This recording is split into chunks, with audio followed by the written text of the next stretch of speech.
why did you quit BJP? I did feel betrayed and let down. You are with the AIADMK, which is in an alliance with the BJP. Do you feel a little hurt? Oh, absolutely not. Absolutely not. How has EPS's program panned out? Tamil Nadu Sounding unqualified success. So what about Vijay? How do you see his political entry? Thambi Vijay coming into politics. The famous leaders of Tamil Nadu have had huge personas. Many of them are from films. EPS doesn't have a film background at all. Being a successful star does not mean that you will become an Not at effective all, but it does or a give you a leg frontline up. politician. But that was an election won by Jayalalitha, not by EPS. Hello and welcome to TheFederal. Today we have with us a very special guest, Gautami Tadimalla. Now, what makes Gautami so special? She was a leading heroine for 10-15 years, acting in films, TV series, reality shows and so on. And she has been in politics for over 2 decades now. For the past 1 year, she has been Deputy Propaganda Secretary of the AIADMK. And it's politics that we're going to discuss with Gautami today. Welcome to the interview, ma'am. Thank you. It's a pleasure. So, you're now AIADMK's Deputy Propaganda Secretary. So, what do you see yourself doing in this role? You've been here for about a year now. And how has the journey been so far and what are you planning to do in the near future? I think the duty that has been entrusted with me is clearly, stated in the designation itself. But it goes a little beyond saying, propagandizing about the party and all of that. Right now, the situation is we're literally on the battlefield. We're on the brink of heading into battles. We're all preparing for that. So when that is the situation, then it becomes about far more than just putting the party point of view across. Now the thing is, party is over 50 years old. It's over half a century. There are few things here that are critical right now. One is, given the fact that we are on the brink of another election, probably one of the most critical and sensitive elections that our state has ever faced. Another thing also, we're looking at something which to me I think is a very encouraging and hopeful thing, is that we're looking at an influx of completely new generations of voters coming in. And that is going to be very, very important, because not just needing to make a decision that will put Tamil Nadu on the right track, not only that, we're also looking at a generational shift that has happened over the last 4 years, 5 years. I think a lot of us will say, youngsters nowadays look at things so differently, they understand differently, they decide differently. So automatically when that is happening, you have to speak with them differently. My job will be and is to reach voters across the spectrum. So not just age groups, it's not just the age demographic, it's a complete socio-cultural, socio-economic spectrum that I will have to bridge, and that is what I have already been working towards. What about social media? Because there's so much of immediate information, absolutely no fact checking. Everybody has something to say. Everybody is on a thing. I've never seen you actively engage in any skirmish on social media. How do you deal with it, ma'am? At the end of the day, social media is a tool for communication. Absolutely. So what you make of it is in your hands. There is such a thing as, any publicity is good publicity. I don't agree with that. Simple fact is, when you have a positive image, it is going to resonate in a good way. Okay. And if you do become infamous or notorious for negative reasons, it is, yes, you will still get known for that, but you are still going to be known for something that's negative and anti-people, anti-society, anti-progress, whatever it can be. Okay. So it's very important to know what sort of an image and a presence you're registering, how you react to how people are trying to goad you and taunt you. Okay. How do you recognize the power of the social media platform that you've been given the privilege of having, and how are you going to use it to achieve your goals. Okay, but what about at the party level, at your level, at Gautami's level? I understand you can maintain all this, but what about the AIADMK level? Because you'll have a huge army of people on the social media team handling it. So, do you have any set of instructions for them? Do you meet them regularly? How do you go about this? No, it's not about me giving them any instructions because at the end of the day, the party is very, very regulated. My interaction with this entire machinery is it's there for us to do our job.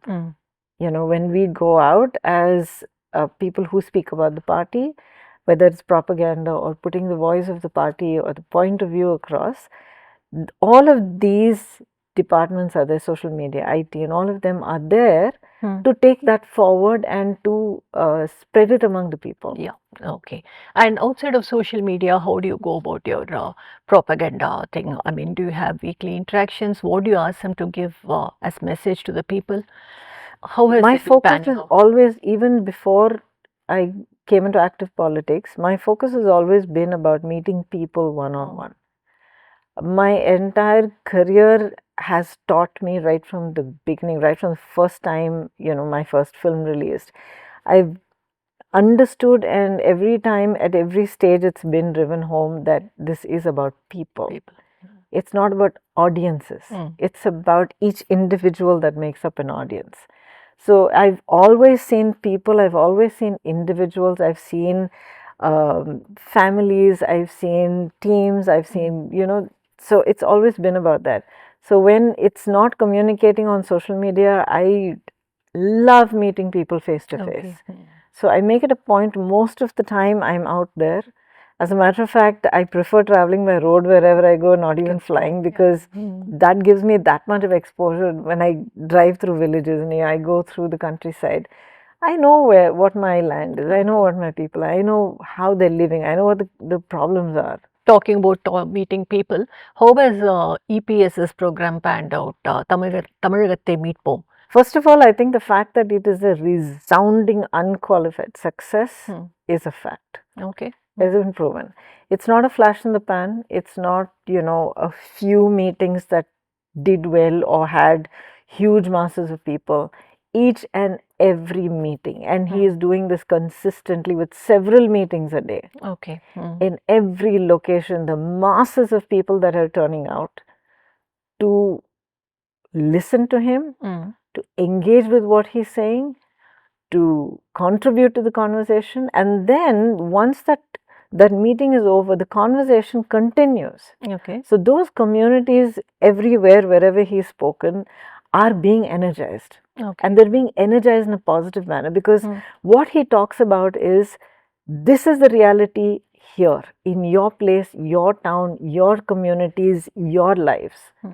Very specific, very local. Okay. These were the issues. This is what I did. When I had the honor of being Chief Minister of Tamil Nadu, this is what I did. These are the practical things I brought forward to solve your problems, to make life better, to understand your needs, you know, to empower you to live your life. And then in the last 5 years, this is the degradation that has happened. This is the injustice that you have faced. This is the kind of corruption that has been wreaked upon you. And then this is what I would do to make things right. So he's a very action-oriented leader. It's very clear with everything that he says, every meeting that he holds. He's not talking about castles in the air. He's not talking about, give me a chance and I'll show you what I can do. This is a man who has delivered a remarkable leadership for an entire state at a time when politically we were traumatized with passing of Amma. Party was going through its own tumult. Government was getting attacked from, you know, both externally and internally. And most of all, the state was getting pulverized with natural calamities and COVID. Through all of this, the kind of administration that he consistently gave the people of Tamil Nadu, using our administrative services, our police, our law and order, our every which way you looked at it, the state did well. On every human development index, we did well. So every which way, under tremendously challenging situations. He is a leader that has proven himself. But what about his persona? Because the famous leaders of Tamil Nadu have had huge personas. Many of them are from films to start with, whereas EPS doesn't have a film background at all. And the last, of course, he ruled the state, but that was an election won by Jayalalitha, not by EPS. So how are you actually trying to make up for the fact that he doesn't have that kind of a background right now? See, the thing is, you're drawing a comparison between being a film star and being a successful politician. With all due respect, I would like to, very gently remind you that being a successful star does not mean that you will become an effective or a frontline politician. It gives you a leg up. With all due respect, it gives you an initial platform. Yeah, it does. To speak to a wider range of people. That's it. Yeah. That is it. Whether it has been, Purchi Talavar or Amma, yes, they are, stars of a magnitude that will never be matched. But that is only what their introduction was. Yeah. So after that, you're talking about a political career that has spanned a few decades. They've been on ground. They've gotten their feet into the dust. They've been in the midst of people. And they've built a party from the ground up. So they are political leaders. The fact that they were film stars before that was barely a footnote in their introduction. They are who they are today as political leaders solely because of the kind of politicians that they were. So if you're asking about, Edappadi, is he handicapped by the fact that he's not a film star? I would say absolutely not. Not handicapped. I would say that being a politician who has literally cut his teeth at the ground level, grassroots level of politics, come up through the party at every level, there are very few, politicians at his level who understand the organization and structure from the ground up at every level like he does. Right? He has held office responsibility at every stage. So that is probably the most important foundation you need to be a political leader of any party, especially a party of the magnitude of the AIADMK. Now, if you're talking about him as a leader, who he is as a leader, as an administrator, he has proven himself. Not a flash in the pan, not 6 months, not 1 year. Yeah, that was an almost 4.5 years of an extremely challenging, even anybody with, greater experience would have found it challenging. Because he's not a film star, cannot by any standards be a criterion for... I'm just saying that he doesn't have the kind of, persona that even Modi, he was chief minister for a long time before he contested the prime ministerial election. So that's why I'm asking whether he has I again very respectfully beg to differ, because the kind of persona that he has, the kind of, the voice of his that you are hearing now, the kind of energy that he's, projecting now right across the state, not just in the Ezhuchi Payanam, but every interaction. Last week he had a press meet. He addressed the press, he spoke, he answered every question for 2 hours. This is not somebody who does not have a voice. This is not somebody who has, hesitation facing people or the press. This is someone who is very confident, who's strong, who's got not only the experience, but he's very, very clear in who he is and what he's going to do and how he's going to get there. This is another reason why he's such a wonderful leader, is that I have full rein to speak and express, what I want to convey to him, and he listens. So about the fact that there's so much that he has done, so much that he has achieved, but it's not known outside because he is the kind of person who just keeps working. I understand that because somewhere I share that. I just keep... Okay, I've done this movie, I've done this thing, I've achieved this, I've done that meeting, okay, done, next, what next?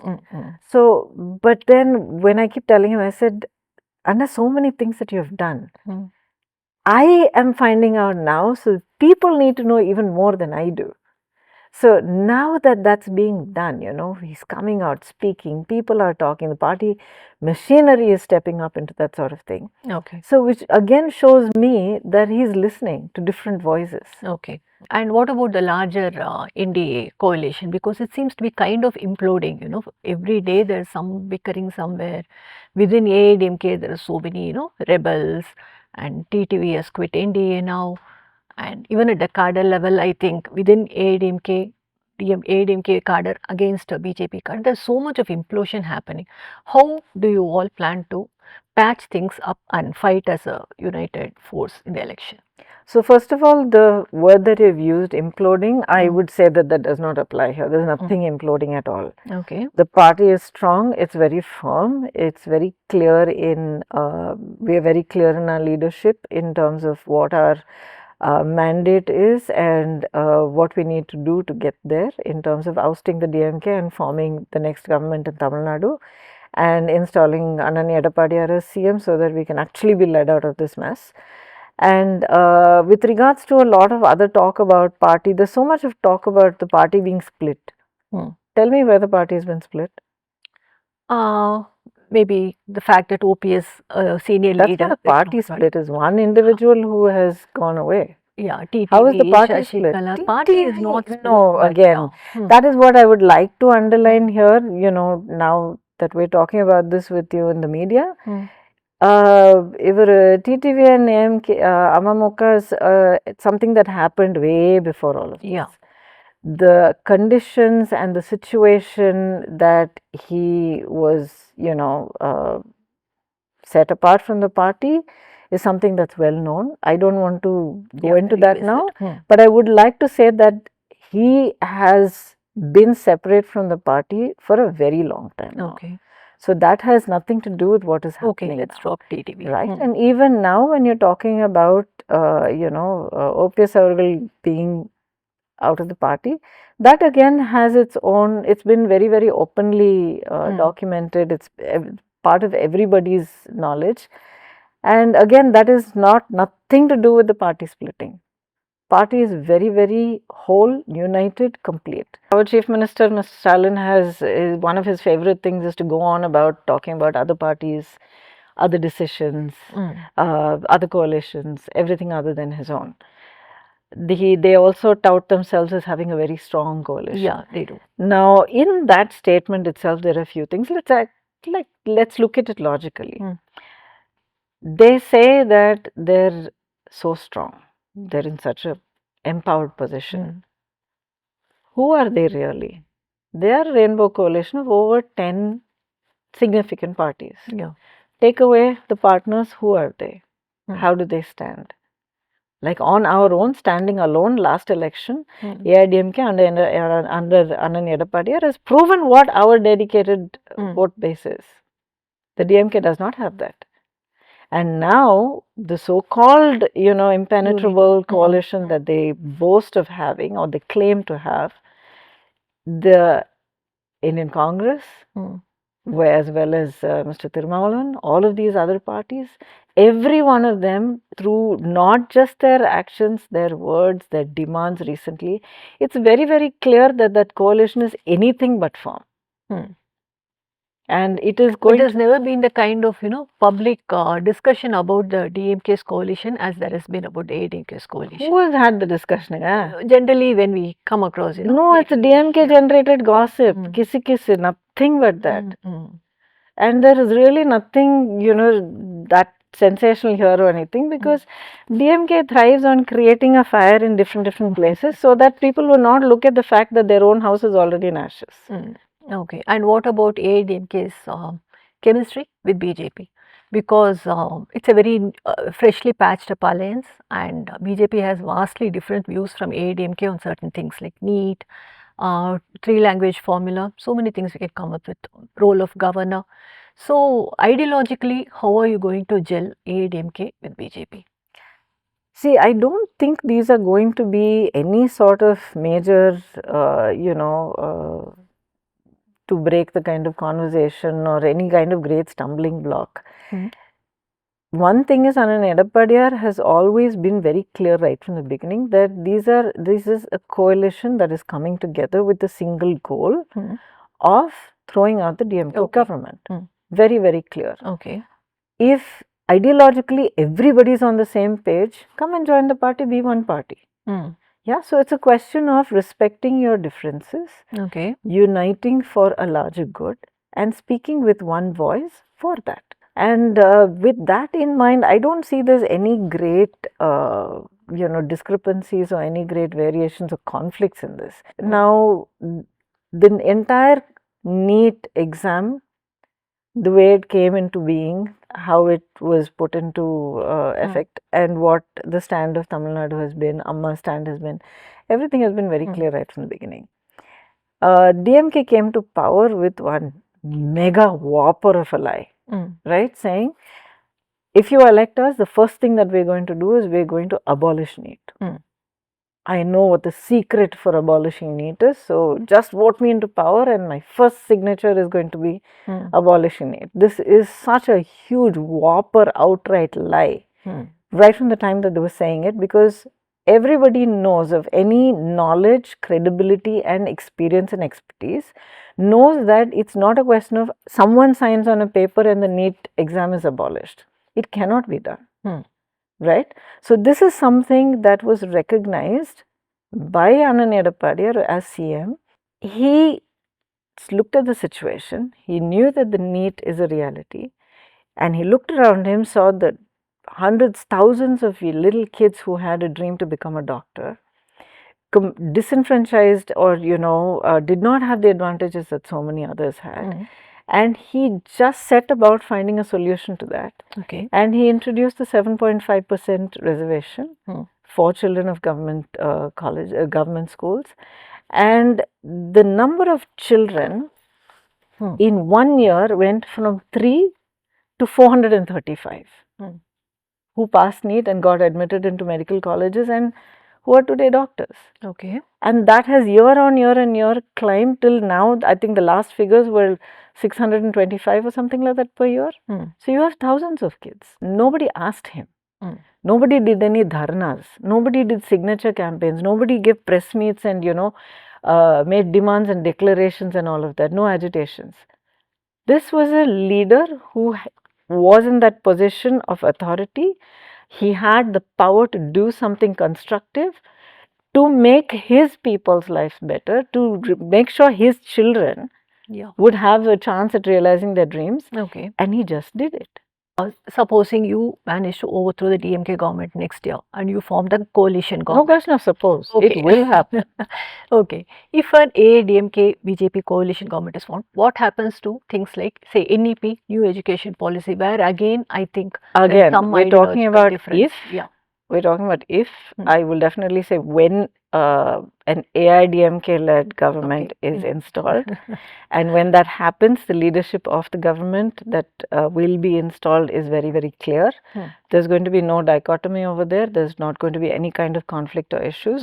So, I don't see a place for this sort of any potential So, you're saying that AIADMK's stand will be the main one because you're the main alliance partner? I think that has been stated very clearly even by the BJP leaders, national leaders, Amit Shah ji and all of them, with absolutely no doubt or no conflict. So, ideologically BJP will have to take second place? No, I don't think it's a question of ideological, because questions like these are something that will, will sort of deliberately rile up any sort of controversy or anything where there is none there. It's bound to crop. Where there is, that's what I'm answering that. Where there is none there, there's no question there of, any conflict or any sort of friction coming up over there. I think you were with BJP for several decades. Almost 24, 25 years. So, why did you quit BJP? I think the reason I quit is something that is well known. I had very clearly written a letter that was very self-explanatory, and I did leave the party. I felt compelled at that time and felt unable, for obvious reasons, to continue in an environment where I did feel betrayed and let down. So, now that you're with the AIADMK, which is in an alliance with the BJP, how do you feel about the whole thing? Do you feel a little hurt that your new party is also joining the old party that you had quit for certain reasons? Absolutely not. Absolutely not. This is a political decision for a larger good, and it's a decision that has been made with a lot of things taken into context, into consideration. So, absolutely not. There's no confusion in my mind at all.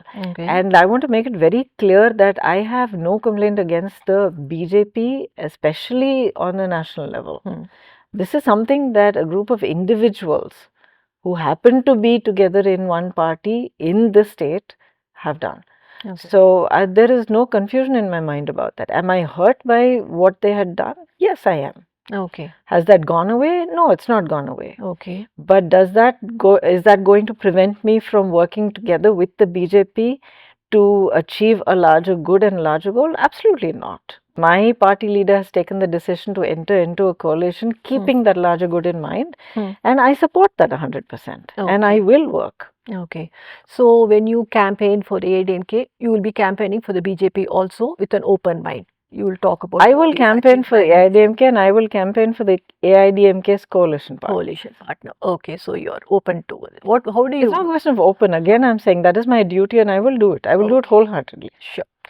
And how do you assess Modi's 11 years rule? I would definitely say it has been 11 years that has been very decisive in our history and in our direction forward, and we're at probably an even more critical stage right now.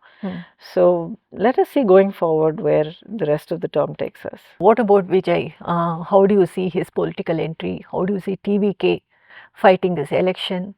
What do you think about? Do you think AIADMK and TVK will ever talk about an alliance, even if they don't actually sign up? Lot of questions. First of all, Thambi Vijay coming into politics, I think, has created a sensation. It's created a huge impact, and rightfully so. You know, for the kind of the megastar status that he has, the kind of recall, the kind of recognition amongst the people, the kind of love people have for him, this kind of response and impact is definitely going to be there. And the fact that he is in the field and he has declared himself, being committed to rooting out the DMK for the kind of corruption and the kind of exploitation and devastation that they have wreaked upon Tamil Nadu, that is something that it needs to be applauded, and it's something that is definitely the right track to take. Where it goes from here, how it goes, is something that remains to be seen, because he is new. Not just himself, the party itself is now, probably, I'm assuming from what I hear outside, is now finding its structure. In terms of whether a coalition is on the cards, that's a decision that I think will be taken as time goes on. It's not as simple, and neither is it something that we should speak about frivolously. Okay. But I would like to say that if and when a coalition does happen, it will be something that will work for Tamil Nadu, for the benefit, for the betterment, literally for saving Tamil Nadu. Okay. That will happen. Okay. Politics is a rough place to be in. There's rough and tumble and, lot of nasty comments. Generally, it's seen as a very difficult field to operate in. How do you manage? Because you're a thinking person, you're a very fair person from what I've seen you over the years. How do you manage in politics? I understand where the question is coming from. I've had people ask me this question for a lot of my acting film career as well, because there's perceptions from the outside about any arena or a world that you don't directly have knowledge about it, but you're looking at it from the outside, and if that world is something that's so much larger than life, people are going to create all kinds of preconceived notions in their mind. Is the world of politics rough and tumble? Is it harsh? Is it difficult? Is it rough? Yes, it is. It is all of those things. But is it also a place that has structure, that has strategy, that has place for thought, for intellectualism, for for action, for achievement? Yes, that also is there. Okay. So like I have done in my career, almost 40 years in the film industry, and how I have been in the political world so far, it's very, very important to know who you are and where you want to get and the path you're going to take to get there. The kind of person you're going to be on that journey is very, very important. So once you are clear within yourself about who you are and how you're going to get there, I have found that people around you will instinctively understand that, and they will react and respond accordingly. So a large part of how I want to be treated or perceived depends on how I portray and how I conduct myself. Okay. Are you ever tempted to go back to films because so many of your peers are doing so well even now? Good roles, and it's not like those days where you had to play VP mothers. There are very good roles. Are you ever tempted to, give I it have that never try stepped again? away from the film industry. Yeah, I but it's am been a doing. while since you. It's been a while since I've done Tamil projects, but I've Okay. been working in other languages. Hmm. Tamil industry, we'll come to that, because, and the reason for why I have not been working in Tamil industry, one is I have been working consistently. I have, as you said, there are really good roles coming up Yeah. now, and I've been able to do some really wonderful projects, both, in the OTT web series space as well as films.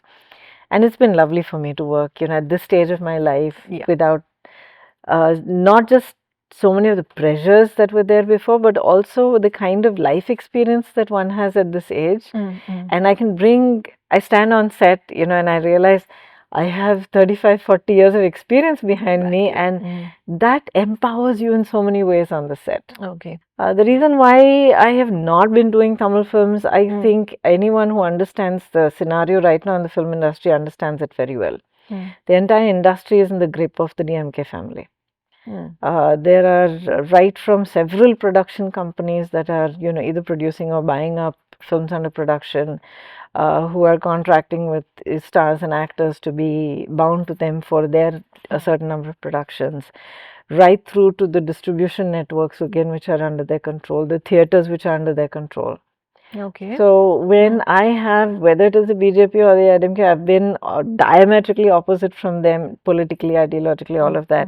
I think it stands to reason that, there are going to be certain doors that are either shut or certain doors that I would not want to knock on, that I would not be inclined to knock upon. Okay. So I am very confident that very soon, I will be back in Tamil cinema and doing Tamil films. Okay. And the industry will be breathing deep sigh of relief and actually breathing in oxygen, and creativity and free enterprise will come back to the Tamil industry very soon. Okay, you feel that film industry is hugely impacted by the current regime? Tremendously. This is not my feeling, this is fact. Okay. As a journalist, I'm sure you would be able to do your own research. This is something that is a fact. It's very well documented. I'm not saying anything that's my opinion or my conjecture or my understanding. Okay. These are facts. I've been seeing that you have a lot of, issues with the DMK. What exactly are these, and maybe these will be your points when you're campaigning too. So what will be your chief issues against the DMK government? Okay, you said I have a lot of issues. I will name a few. Yeah, sure. Then tell me whether they are my issues or whether you share in them. You raised a lot of issues. Whether you share in them, or whether these are these are points that apply to common man of Tamil Nadu. Okay. Right? Let us start with the most fundamental requirement to live your life in peace. Is there safety in the state today? What is the... Tamil Nadu is supposed to be one of the safest places in India. That was Orgalathala at one time. Under crime regime rates and all that. So now tell me, now you're talking about past facts, you're talking about history. It was once upon a time, right? Once upon a time is a nice, in the mists of time lost somewhere 5 years ago. So today, it is a fact that there is no safety on the streets for the common person.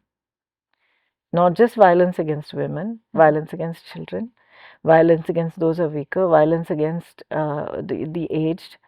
There was this, again, that's been hushed up now, where older people, elderly people who owned their own properties in certain parts of the state were systematically attacked to the point where they were at times even bludgeoned to death so their property could be grabbed.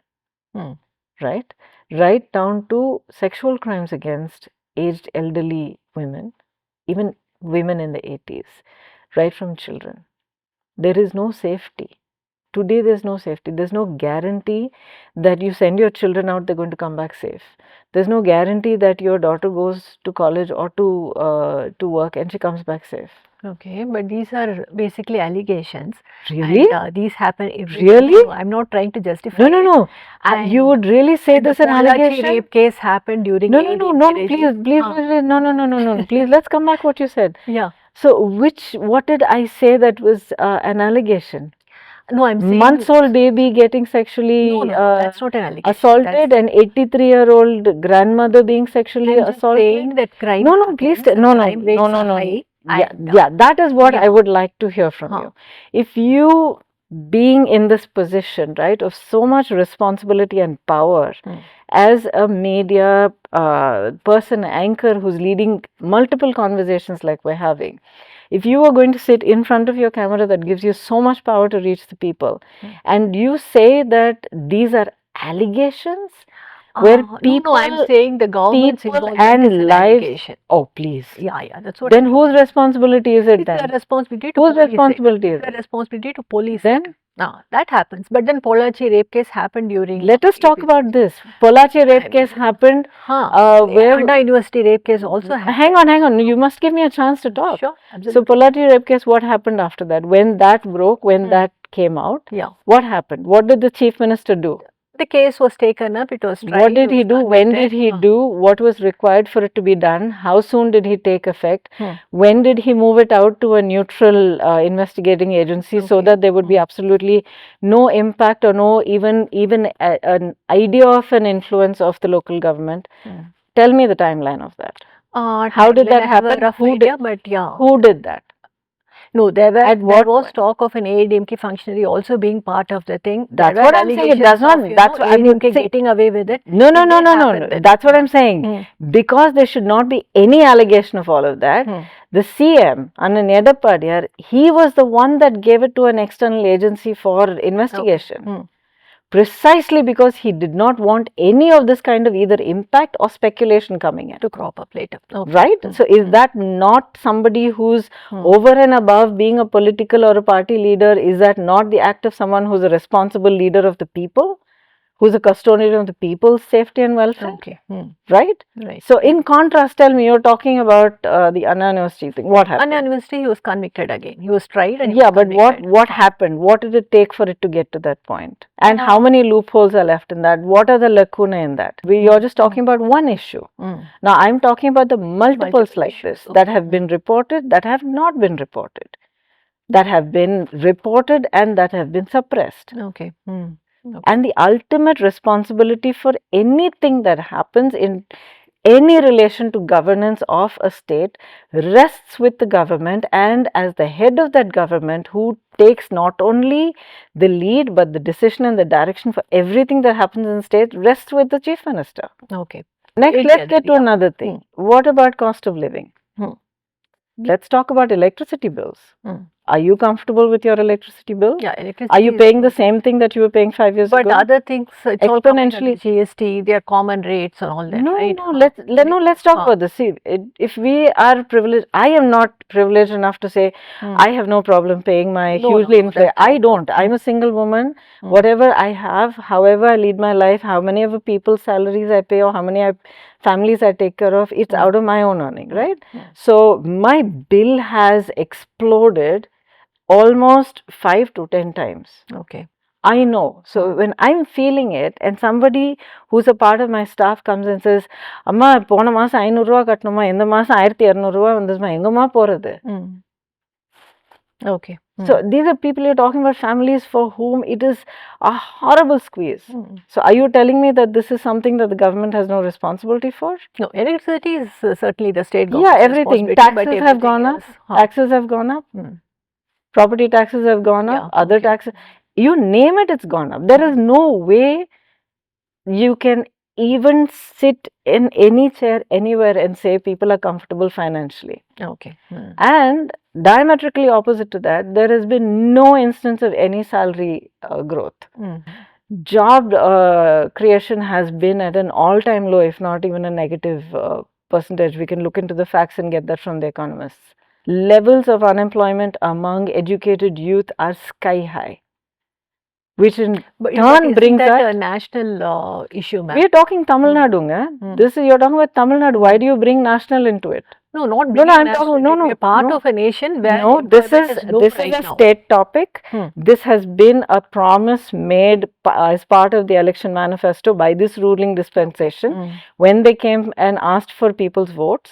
So why do you bring nation into it? You can bring the global economy also into it. Yeah, actually, Mr. Trump does that at the left, right, and center. That's a different thing. That also makes it. Yeah. But what I'm trying to say here is that this is a state. We're talking about Tamil Nadu. Okay. You're talking about a state government that has come to power purely on the basis of these promises that they have made to people that are one, either completely improbable and impractical, that could not under any circumstances be realized or put into action, or they are promises that could have been done, but they clearly had no intention of executing or realizing, fulfilling those promises, because they have not done it in 4.5 years. Okay. And yet they are having the audacity to come back to the people now and say, இன்னொரு 5 வருஷம் கொடுங்க, we'll do it next time. So the sheer audacity of that is mind-boggling. Okay. So like this, on every index that you look at, you can look at it as a development index. Environmentally, where do we stand? When you look at the civic infrastructure, where do we stand? Even in the so-called most privileged areas in the A centers or the larger cosmopolitan cities, you give me a stretch of more than, say, like a 1 kilometer radius where everything is perfect. I think 1 kilometer radius is really being very optimistic. Yeah. You cannot go past 2 traffic signals without falling into either a hole in the road, without having something falling down, without something dug up, without sewage around the place. Have you ever heard of a regime that has managed to create such huge corruption and revenues out of cleaning public toilets? Okay. Hundreds of crores out of contracts for cleaning public toilets, and these toilets that in most places do not even exist as toilets, and the rest of them have been filthy, unusable, or even you cannot even get within, say, 50, 100 meters of them. Okay. So at what level have these people left the state? At what level have they said, okay, this far, at least here I'll let the people live? Even to the level of public toilets and cleaning of those toilets being exploited for corruption and sucking out more money from the exchequer. Okay. எதனா விட்டு வச்சிருக்காங்க. Okay. So corruption is another thing that you'll be talking at every level. It's mind-boggling at to the level and to the extreme to which they have, it has pervaded our everyday life. They tout themselves as to be the champion of the undertrodden, the masses, the SC, the pro-Dalit. Yes, pro-Dalit. In this regime, in this last 4.5 years, there's been an exponential increase of crimes against SC, ST and Dalits. Mengai Vail is one incident that is fresh in everyone's mind. Countless others like that. The data is out there. And on an one-to-one basis, when you go out and you talk to people, especially in these communities, you know the kind of atrocities that they're facing. Okay. So when the DMK touts this as being the cornerstone of their ideology and their legacy, and this is what they stand for, and this is about reforming society, but this is the reality of who they are, people really need to understand to which extent the lies go, how deep the rot goes. The kidney racket is another one such unimaginable horror. And today, the DMK government is filing an appeal to say that they don't want to give this out to an impartial third entity to be investigated. What is that telling you about this government? What is that telling you about the CM? What is that telling you about their commitment to upholding fair and impartial law and order? This is exactly why I spoke about Edappadi as CM.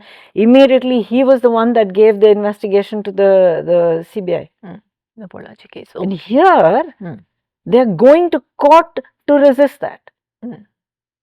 They are going to court to deny that. Is that not very clear? Is that not black and white? Does that not clearly tell you who and what this government is and what this party is and these leaders and their ideology in truth? Jayalalitha, I think, started as a propaganda secretary of the ADMK. You're in that place now. So, how do you see your political growth, your career growth in politics? Do you see yourself entering electoral politics this time next year? What will Gautami be doing? First of all, starting with the fact that this is a post that Amma held is something that's overwhelming for me. Okay. It's very well known in how much regard I hold her, which has nothing to do with politics. She's someone that has been here for a very, very, very long time in my heart. She's someone that I have looked up to, I have admired, revered, but I've just loved, and so to think that this is something that she had done at one time is, for me, it touches me so deeply. If there is an opportunity to contest and to bring success to my party and to strengthen the party standing, I would definitely do that. Okay, so you're open to contesting elections? I will do whatever it takes to make sure that my party is stronger and we have more people in the assembly and our voice is clearer. All the best for your campaign and any electoral politics that you might be looking at. Thank you. It's been a pleasure to talk to you, and I think very wide-ranging and very stimulating. Thank you for being with us. It's been a pleasure. Thank you.